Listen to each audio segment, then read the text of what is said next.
Today, in this video, I'm going to explain how to fix PS5 not connecting to TV plus tips. Use another HDMI cable to connect or insert another HDMI port or clean the ports of both devices or try to connect PS5 with other TV or go to PS5 then press and hold the power button.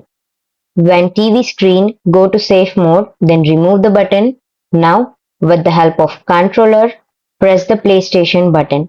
Then click on change video output. Then click on change resolution and OK. Then select the automatic or go to back and click change HDCP mode. From the change video output, then change it to HDCP 1.4 only or click on reset PS5 from the safe mode. By following these steps, you can fix PS5 not connecting to TV plus tips. This video helped you out, please leave a like and comment down below. If this worked for you, thanks for watching.